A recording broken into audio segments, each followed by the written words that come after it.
जय जिनेन्द्र। आचार्य भगवान उमा स्वामी जी महाराज तत्वार्थ सूत्र ग्रंथ के 18वें सूत्र में मुनियों के 5 प्रकार के चारित्र का वर्णन कर रहे हैं। सामायिक छेदोपस्थापना, परिहार, विशुद्धि, सूक्ष्म सांपराय, यथाख्यात, मिति, चारित्रम। सामायिक छेदोपस्थापना, परिहार, विशुद्धि, सूक्ष्म सांपराय, यथाख्यात के भेद से चारित्र 5 प्रकार का है। यानी कि ये मुनियों के 5 प्रकार का चारित्र है। चारित्र क्या है? व्रतों का धारण करना चारित्र है। साबितियों का पालन करना चारित्र है। कसायों का निग्रह करना चारित्र है। दंडों का त्याग करना चारित्र है। और इंद्रियों पर विजय प्राप्त करना चारित्र है। अब ये जो 5 प्रकार के चारित्र कहे हैं उनका हम स्वरूप देखते हैं और ये किस गुण स्थान में कौन सा चारित्र होता है यह भी देखते हैं।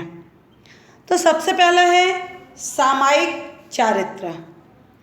समस्त सावध्य योग का एक साथ त्याग सामायिक है। सावध्य का मतलब होता है हिंसा सहित,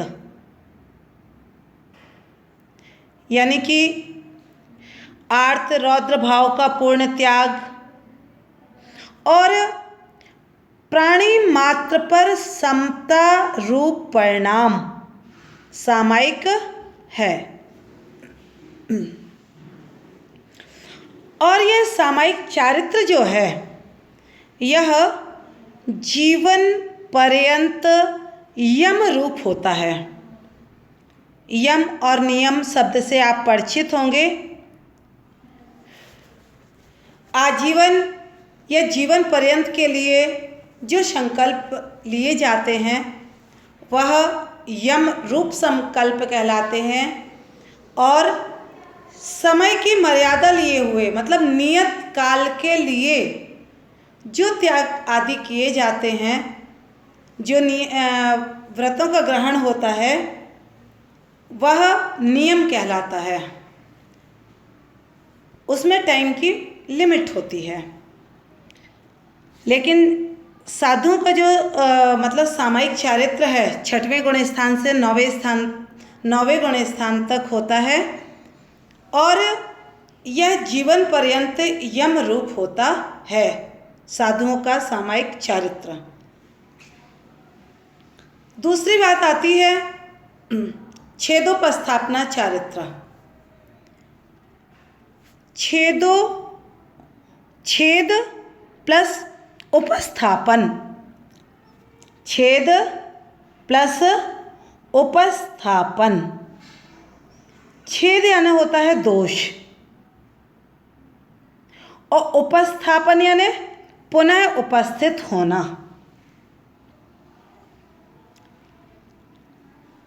छेद यानी दोष और उपस्थापन यानी पुनः उपस्थित होना। मतलब दोषों को दूर कर पुनः व्रतों का ग्रहण छेदोपस्थापना चारित्र है। ये भी 6वें से 9वें गुण स्थान तक होता है। मतलब किंचित भी सामायिक भंग हुई हो, हमारी साधना के काल में किंचित भी सामायिक भंग हुई हो तो पुनः चारित्र में उपस्थित होना छेदोपस्थापना चारित्र है। व्रतों में दोष अथवा व्रत की भंग होने पर पुनः भाव विशुद्ध होने पर व्रतों का ग्रहण कर लेना, यह छेदोपस्थापना संयम है। और ये दोनों ही मतलब सामायिक और छेदोपस्थापना छठवें प्रमत्त गुण स्थान से नौवें अनिवृत्तिकरण गुण स्थान तक होते हैं। आगे बात आती है तीसरा, परिहार विशुद्धि चारित्र। परिहार का मतलब होता है प्राणियों की हिंसा से निवृत्ति को हम परिहार कहते हैं। और परिहार से सहित शुद्धि जिस चारित्र में होती है वह परिहार विशुद्ध चारित्र है। मतलब प्राणी हिंसा से पूर्ण निवृत्ति से प्राप्त विशुद्धि परिहार विशुद्धि है। फिर से सुने, प्राणी हिंसा से पूर्ण निवृत्ति से प्राप्त विशुद्धि परिहार विशुद्धि संयम या परिहार विशुद्धि चारित्र है। यह चारित्र छठवें और सातवें गुण स्थान में होता है। इस चारित्र के धारक मुनि की कषाय जो है वह अति सूक्ष्म हो जाती है, बहुत कम। परिहार विशुद्ध चारित्र को प्राप्त करने वाला जो जीव है वह पहले 30 वर्ष तक गृहस्थ अवस्था में राज सुख को भोगता है। फिर संयम धारण करके तीर्थंकर भगवान के पादमूल में रहकर 8 वर्ष तक प्रत्याख्यान पूर्व का अध्ययन करता है और तीनों संध्या कालों को छोड़कर जो प्रतिदिन 2 कोस विहार करते हैं। तीनों संध्या कालों में विहार नहीं करते हैं, इन 3 संध्या कालों को छोड़कर प्रतिदिन 2 कोस विहार करते हैं। परिहार विशुद्ध चारित्र या संयम के धारक जो मुनि होते हैं इनका चातुर्मास करने का कोई नियम नहीं होता। ये जिस नगर में आज आहार करेंगे तो दूसरे दिन उस नगर में नहीं रहेंगे, क्योंकि प्रतिदिन विहार करते हैं। पंचम काल में संप्रति इस चारित्र के धारक मुनि नहीं होते हैं। आगे चौथा चारित्र है सूक्ष्म सांपराय। सूक्ष्म यानी बहुत थोड़ा सा, और सांपराय यानी कसाय। सूक्ष्म लोभ कसाय के साथ 10वें गुण स्थान में जो संयम होता है वह सूक्ष्म सांपराय चारित्र है। मतलब जहाँ कसाय अति सूक्ष्म हो वह सूक्ष्म सांपराय चारित्र है। ये 10वां गुण स्थान है जहाँ सिर्फ लोभ कसाय थोड़ी सी रह जाती है। और अंतिम 5वां चारित्र है यथाख्यात चारित्र।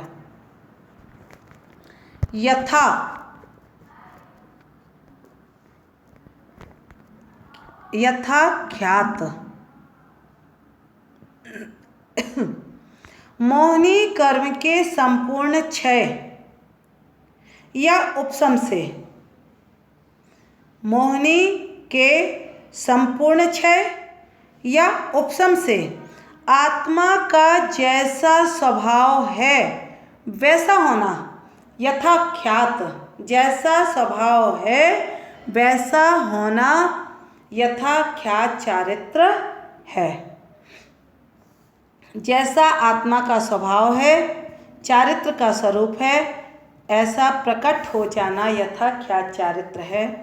11वें गुण स्थान से यथाख्यात संयम होता है, परंतु एक देश और पूर्ण यथाख्यात नहीं, परम यथाख्यात नहीं, यथाख्यात मात्र। 12वें गुण स्थान और 13वें गुण स्थान और 14वें गुण स्थान में परम यथाख्यात चारित्र होता है। 11वें गुण स्थान में पहुँचे जीव के पतन के 2 हेतु हैं। मतलब ऐसा नियामक है कि 11वें गुण स्थान में जीव पहुँचता है तो नियम से उसका गुण स्थान पतित होता है, वह नीचे गिरता ही है, गिरने का ही है ये 11वां गुण स्थान क्रम से, और नहीं तो वह सीधे 10वें गुण स्थान से 12वें गुण स्थान में छलांग लगा देता है। तो 11वें गुण स्थान में पतन के 2 हेतु हैं, एक तो काल का क्षय होना, एक भाव का क्षय होना। 11वें गुण स्थान का काल अंतर मुहूर्त है, तो उनको गिरना आवश्यक है, यह काल क्षय है। और यदि उनका आयु कर्म पूर्ण हो गया है तो भी पतन आवश्यक है, वह भाव क्षय है। इतने पुरुषार्थ के बाद इतनी ऊंचाइयों पर पहुंचकर जीव नीचे गिर जाता है। अपने परिणामों को संभालना अनिवार्य है। इतना ध्यान रखना, जो भी आपने सुना है, जब आप मुनि बने तो ऐसे वही बनना, परंतु किसी मुनि की गलती को देख करके हंसी मत करना। ये अध्याय आप इसलिए नहीं सुनना कि हम किसी मुनि की कमी निकालेंगे, निंदा करेंगे, नहीं भैया, ऐसा कभी मत करना। बल्कि ये अध्याय इसलिए सुनना, 9वें अध्याय में मुनियों का वर्णन है, ये अध्याय इसलिए सुनना कि हम जब मुनि बनेंगे तो हम बहुत अच्छे से अच्छा करेंगे, जिसमें जितनी सामर्थ्य है वे अपने अनुसार करेंगे। हम तो उनकी चर्या कराएंगे, लेकिन किसी मुनि में कोई कमी नहीं निकालेंगे। कथन हमेशा उत्कृष्ट का ही होता है, पालन व्यक्ति की सामर्थ्य से होता है। कोई हमसे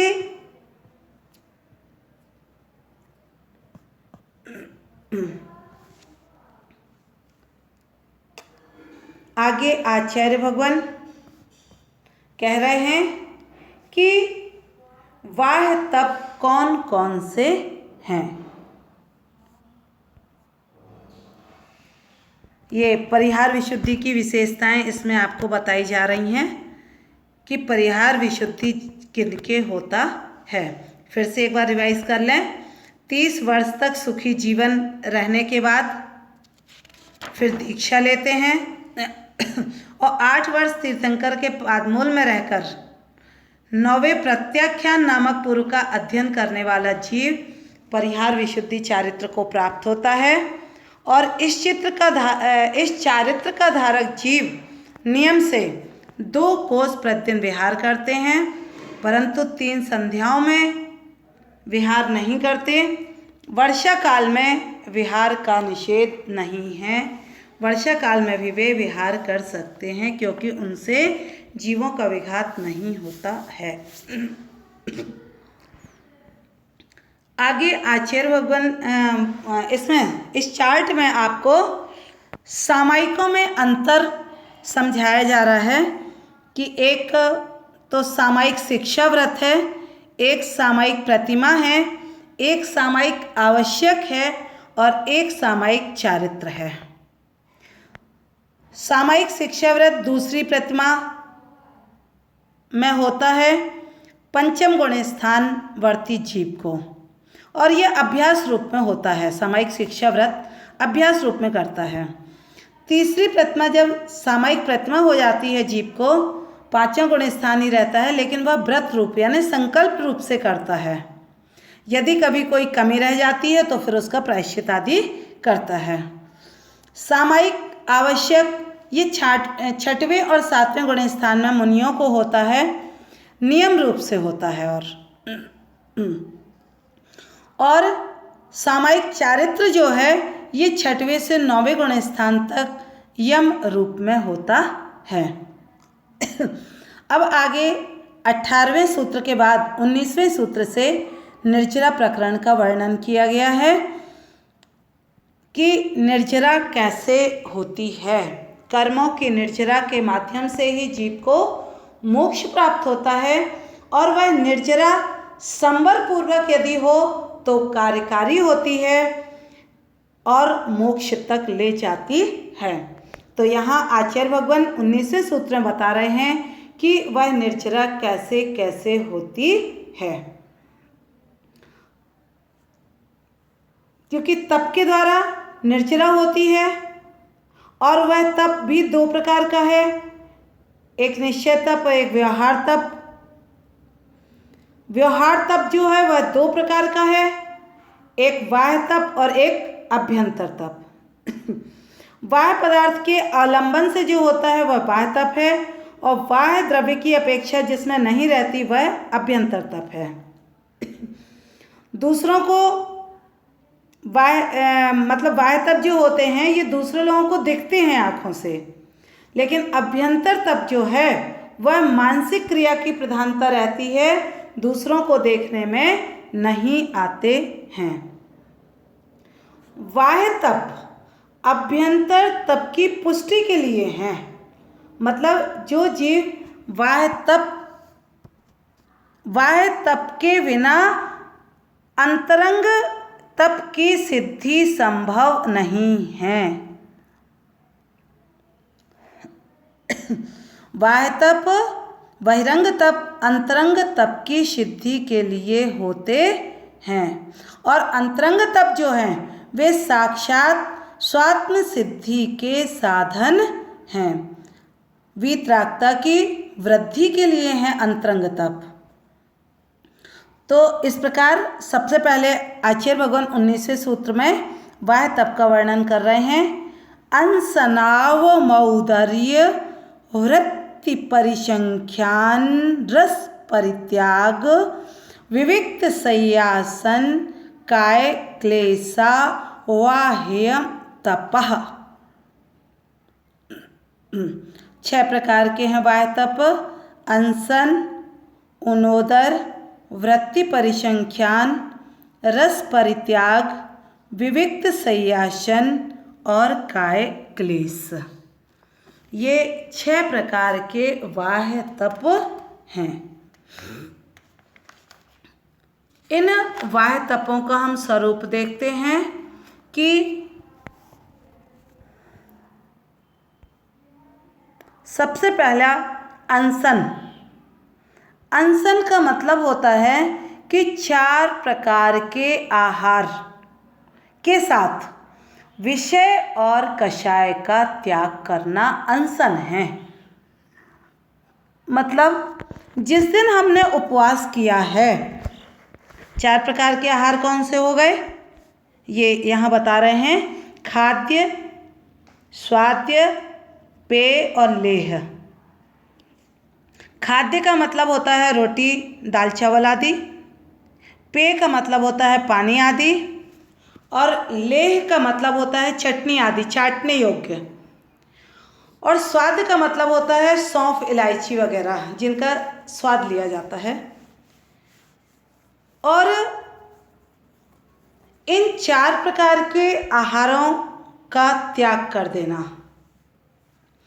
लेकिन साथ में विषय और कषाय इनका भी त्याग करना।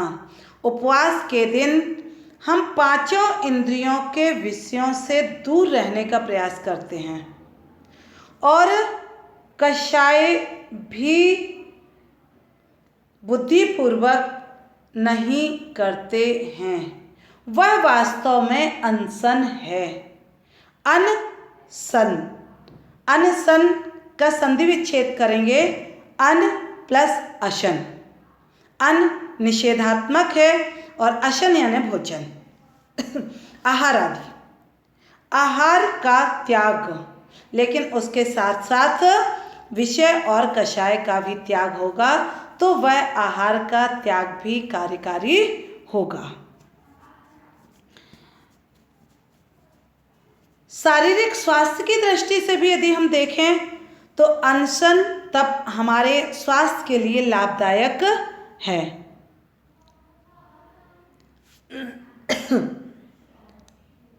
क्योंकि अनशन तप शरीर के अंदर की जो व्यर्थ धातुएं संग्रहित हो जाती हैं उनको क्षीण कर देता है।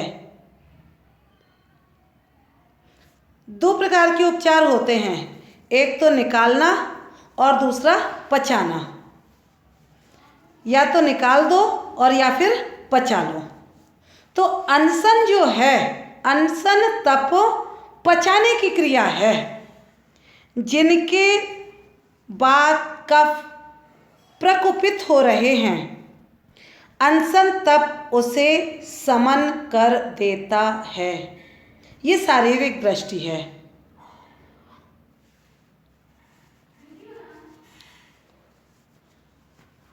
क्योंकि वात पित्त कफ इन तीनों धातुओं की साम्य, इन तीनों का साम्य ही निरोगता है और इन तीनों धातुओं की विषमता होना ही रोग है, इनका वैषम्य रोग है। अनशन तप किया तो जो वात पित्त कफ प्रकोपित हो रहा था इनकी वृद्धि को क्षीण कर दिया। जिस धातु का वैषम्य होगा उसको वही रोग होगा।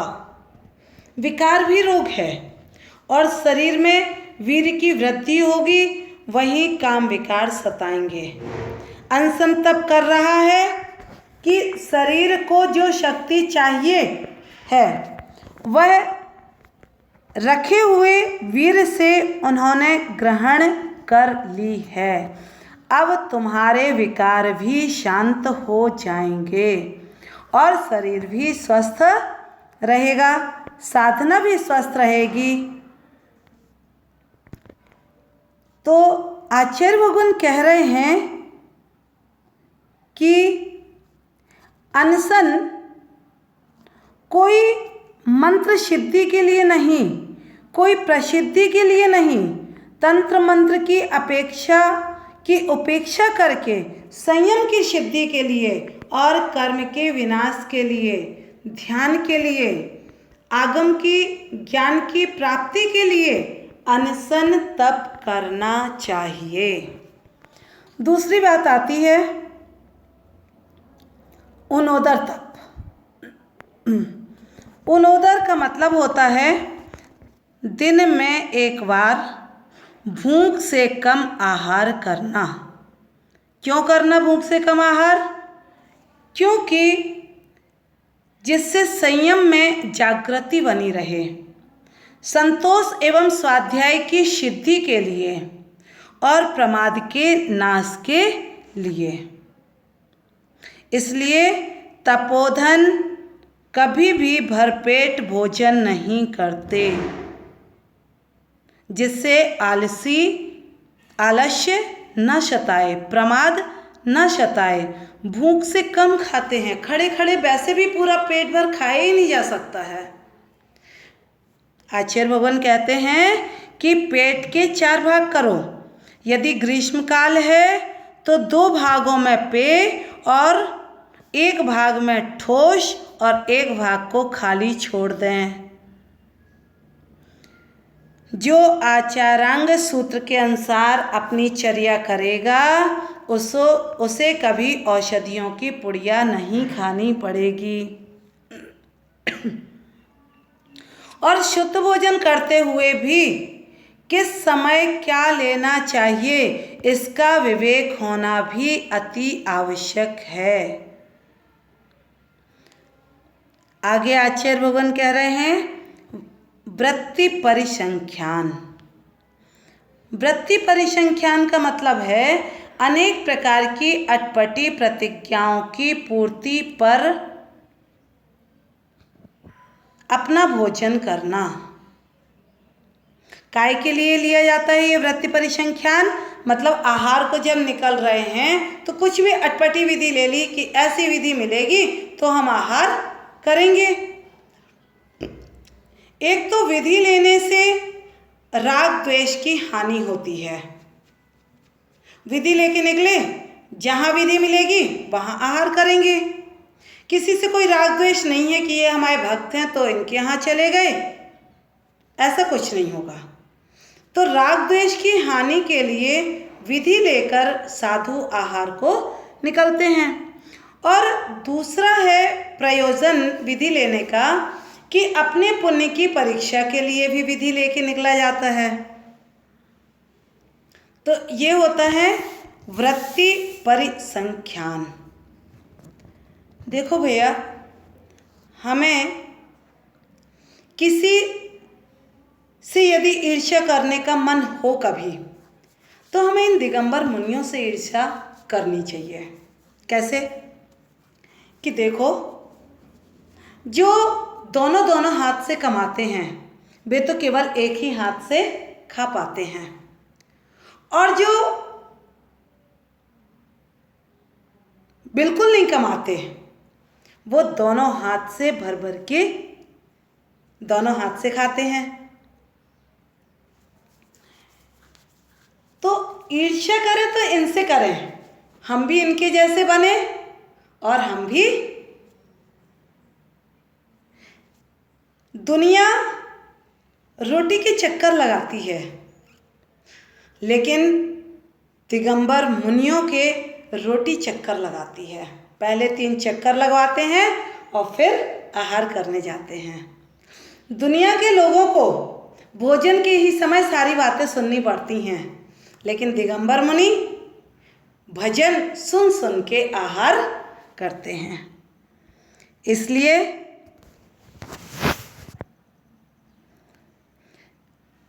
अन्य किसी से ईर्ष्या हमें नहीं करनी चाहिए।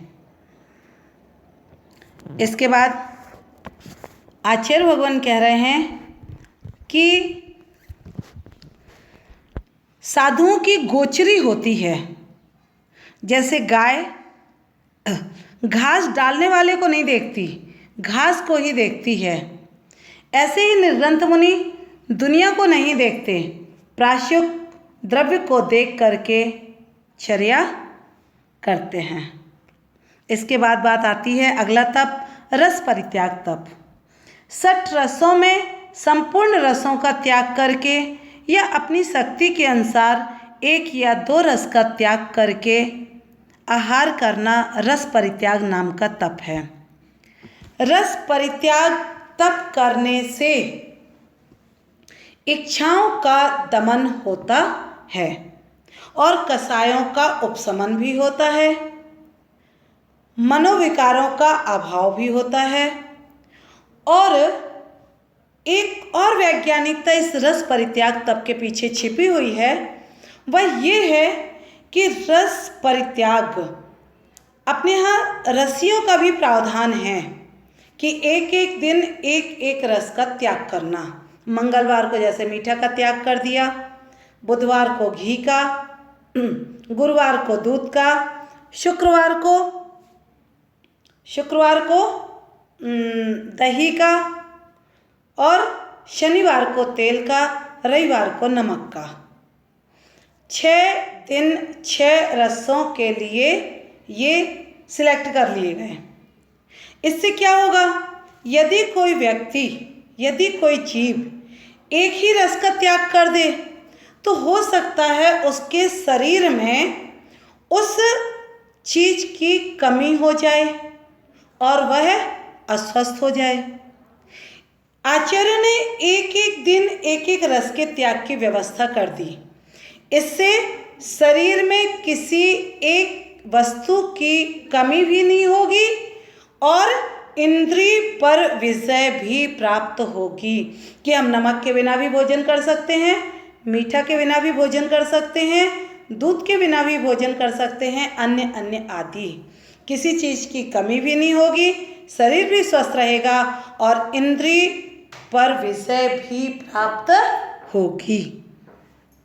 इस प्रकार रस परित्याग हो गया। आगे आता है विविक्त शय्यासन।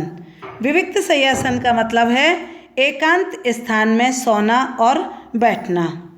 एकांत स्थान पे सोने और बैठने से बाधा रहित ब्रह्मचर्य का पालन होता है, स्वाध्याय अच्छा होता है और ध्यान भी अच्छा लगता है। तो एकांत स्थान पे सोना यह भी एक तप है।